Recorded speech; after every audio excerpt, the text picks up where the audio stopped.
दोस्तों, अगर आपने फिल्म धुरंधर देखी है तो आपको अर्जुन रामपाल का वो किरदार जरूर याद होगा, मेजर इकबाल। एक ऐसा व्यक्ति जो सामने से दिखता है बेहद शांत, लेकिन अंदर से एक खतरनाक तूफान। लेकिन बहुत कम लोग जानते हैं कि ये किरदार किसी कल्पना से नहीं बल्कि एक असली शख्सियत से प्रेरित था। एक ऐसा नाम जिसे सुनते ही दुनिया की सबसे बड़ी खुफिया एजेंसियां भी सतर्क हो जाती थीं। उसका असली नाम था इलियास कश्मीरी, और जो उसने उस रात किया वो किसी फिल्म से भी ज्यादा खौफनाक था। 27 फरवरी 2000 जम्मू कश्मीर के राजौरी सेक्टर में कड़ाके की ठंड हड्डियों को गला रही थी।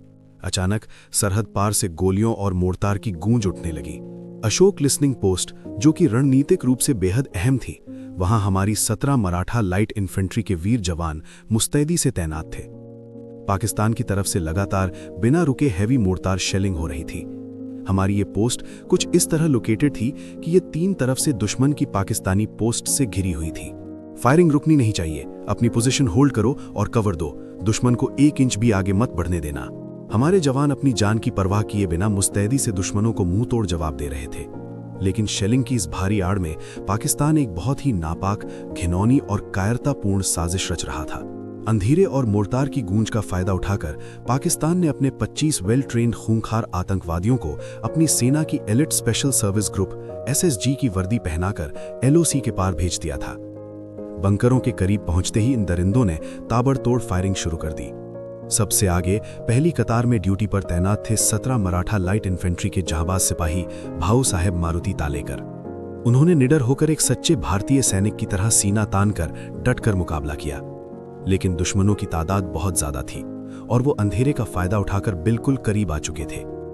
इन 25 आतंकियों की इस खूनी टोली को लीड कर रहा था इलियास कश्मीरी। धुरंधर मूवी में जो मेजर इकबाल का कैरेक्टर है वो इसी आतंकी पर आधारित है। कश्मीरी ने उस रात जो दरिंदगी दिखाई, उसने इंसानियत और युद्ध के सारे नियमों की धज्जियां उड़ा दी। उसने वीर सिपाही तालिकर पर पीछे से वार किया, उनका गला रेता और उनका सिर धड़ से अलग कर दिया। हमारे 7 जवान वीर गति को प्राप्त हुए। इलियास कश्मीरी और उसके आतंकी रात के अंधेरे में POK वापस लौट गए।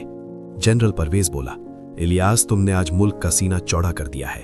हम ये तोहफा पाकिस्तानी आवाम हमेशा याद रखेगी। यहीं से जन्म हुआ दुनिया के उस खूंखार आतंकी का जिसे आगे चलकर ओसामा बिन लादेन के बाद the most dangerous man on earth कहा जाने लगा। मोहम्मद इलियास कश्मीरी का जन्म 10 फरवरी 1964 को पाकिस्तान ऑक्युपाइड कश्मीर की घाटी के भिम्बर जिले में हुआ था। शुरुआत में उसने इस्लामाबाद की अल्लामा इकबाल ओपन यूनिवर्सिटी से कम्युनिकेशंस की पढ़ाई शुरू की थी। कॉलेज के दिनों से ही वो कट्टरपंथी जिहादियों के संपर्क में आने लगा। धीरे धीरे उसका ब्रेन वॉश हुआ और पढ़ाई बीच में ही छोड़कर वो कराची के जामिया उल उलूम इस्लामिया मदरसे में जा पहुंचा। 1980 के दशक में ये मदरसा कोई आम शिक्षण संस्थान नहीं था। ये इस्लामी आतंकियों और मुजाहिदीनों को पैदा करने वाली सबसे बड़ी फैक्ट्री बन चुका था। यहीं से कश्मीरी की मुलाकात पाकिस्तान की खुफिया एजेंसी ISI और सेना के जनरलों से हुई। उसकी जिहाद के प्रति उसके अंधे जुनून को देखकर पाकिस्तानी सेना ने उसे अपनी एलिट कमांडो फोर्स SSG का हिस्सा बना लिया। 1980 के दशक में सोवियत यूनियन की रेड आर्मी अफगानिस्तान पर कब्जा जमा चुकी थी। इस युद्ध में अमेरिका ने एंट्री मारी। ओसामा बिन लादेन जैसे अरबपतियों ने करोड़ों रुपए जिहाद के नाम पर झोंक दिए। अमेरिका की CIA, पाकिस्तान की ISI और ओसामा, ये तीनों एक ही टेबल पर बैठकर अफगान मुजाहिदीनों को तैयार कर रहे थे। ISI ने अपने इस नए और सबसे होनहार प्यादे इलियास कश्मीरी को नॉर्थ वजीरिस्तान के मीरान शाह भेजा।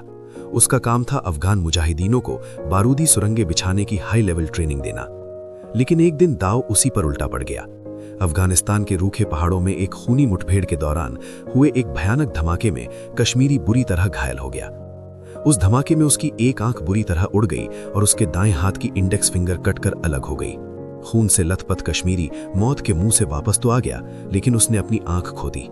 अफगान युद्ध के खत्म होने के बाद जब सोवियत सेना वापस लौट गई तो पाकिस्तान ने कश्मीरी को खाली नहीं बैठने दिया।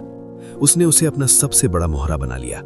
1991 में उसे हरकत-उल जिहाद अल इस्लामी का जम्मू कश्मीर रीजन का चीफ कमांडर बना दिया गया। उसने ब्रिगेड 313 नाम की एक खौफनाक और अल्ट्रा सीक्रेट यूनिट बनाई। ये यूनिट इतनी रूथलेस और खतरनाक थी कि आतंकियों के बीच इसमें शामिल होने के लिए बाकायदा फिजिकल और मेंटल टेस्ट होते थे। कश्मीरी ने POK के कोटली इलाके में अपना बेस बनाया और वहां से कश्मीर घाटी में मौत का खेल खेलना शुरू किया।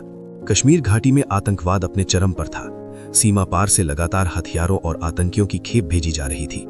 इसी बीच मौलाना मसूद अजहर जैश के आतंकियों और हरकतुल मुजाहिदीन को एकजुट करने के लिए पुर्तगाली पासपोर्ट पर भारत की धरती पर कदम रख चुका था।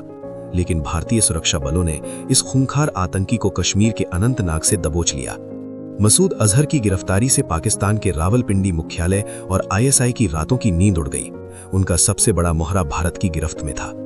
अपने आका और साथी को छुड़ाने के लिए इलियास कश्मीरी ने एक खौफनाक अंतर्राष्ट्रीय साजिश रची, जिसे नाम दिया गया ऑपरेशन अल हदीद।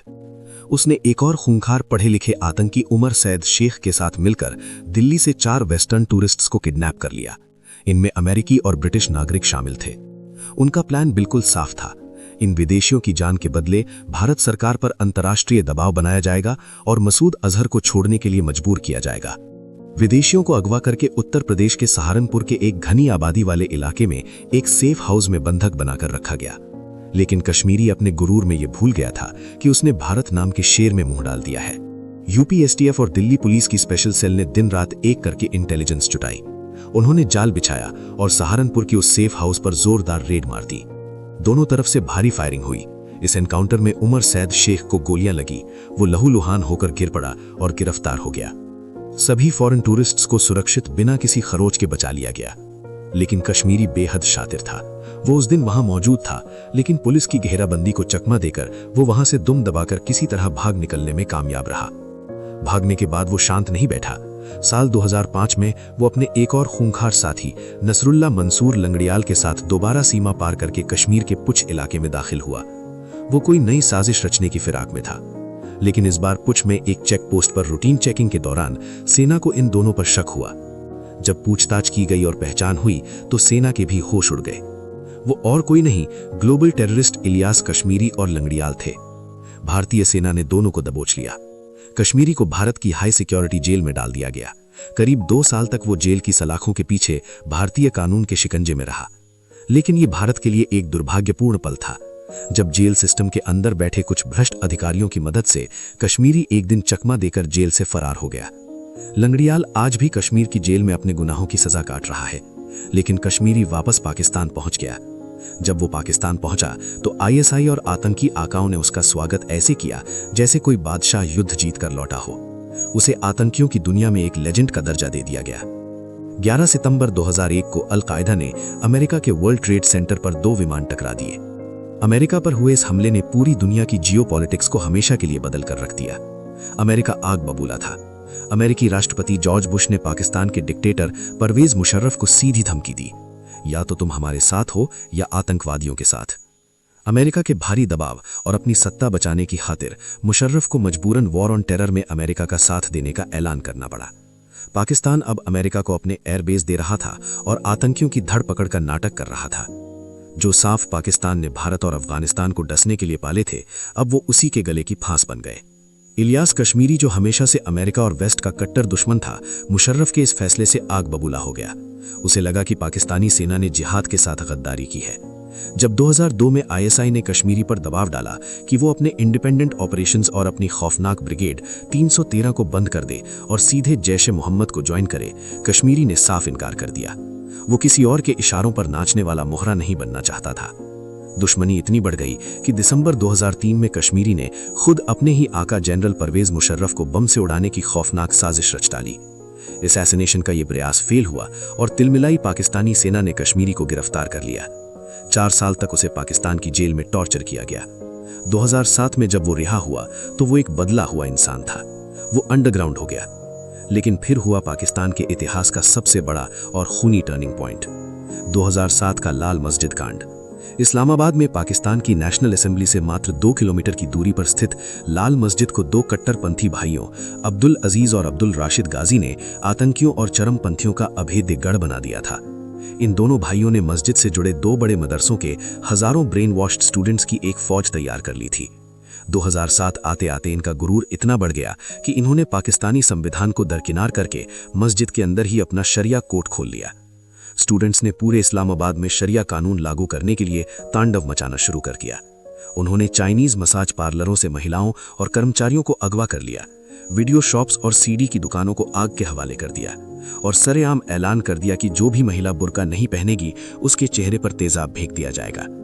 चीन, जो पाकिस्तान का सबसे बड़ा सदाबहार दोस्त था, इस घटना से भड़क गया। चीनी राष्ट्रपति ने पाकिस्तान पर भारी डिप्लोमेटिक दबाव डाला कि उनके नागरिकों को तुरंत छुड़ाया जाए।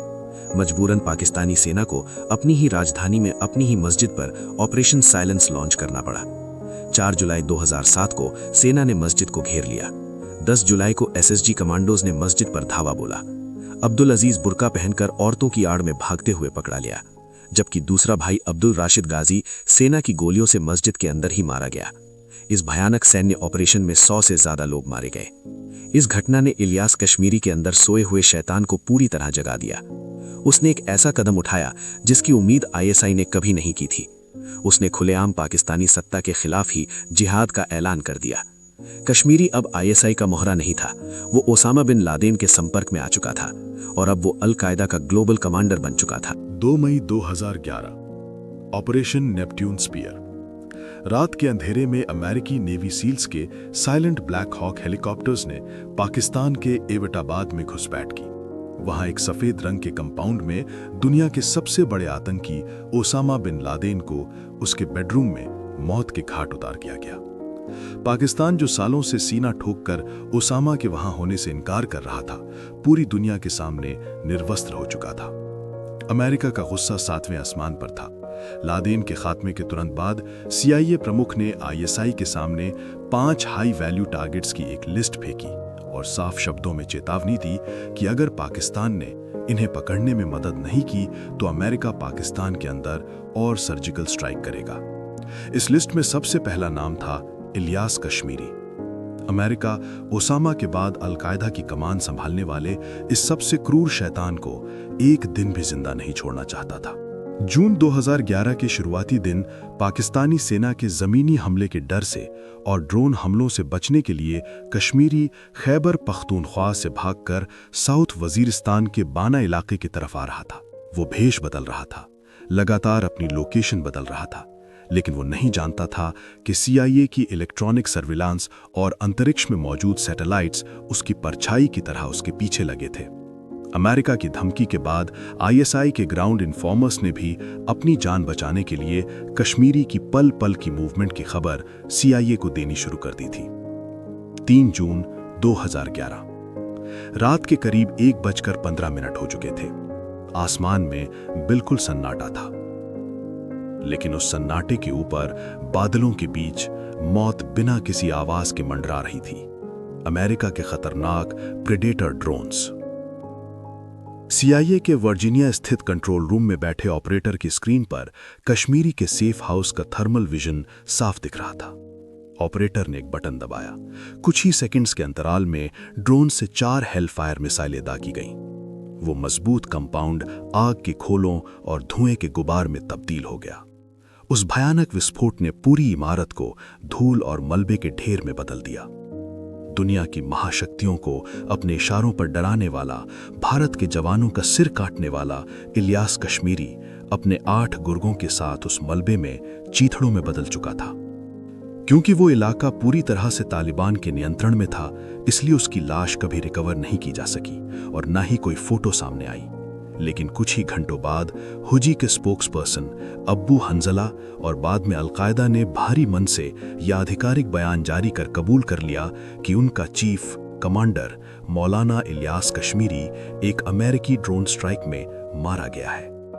दोस्तों, ये थी इलियास कश्मीरी की कहानी। धुरंधर मूवी में जो मेजर इकबाल का कैरेक्टर है वो इसी आतंकी पर आधारित है, जिसने कई देशों में खून और डर का खेल खेला, लेकिन अंत में उसका अंजाम भी वही हुआ जो हर आतंक के रास्ते पर चलने वाले का होता है। आतंक चाहे कितना भी संगठित क्यों ना हो, उसका अंत हमेशा विनाशी होता है। और हमें याद रखना चाहिए मासूमों के आंसू और उन परिवारों का दर्द जिन्होंने अपने अपनों को खो दिया। भारत के उन सभी वीर जवानों को नमन जो देश की रक्षा में अपने प्राण न्यौछावर कर देते हैं।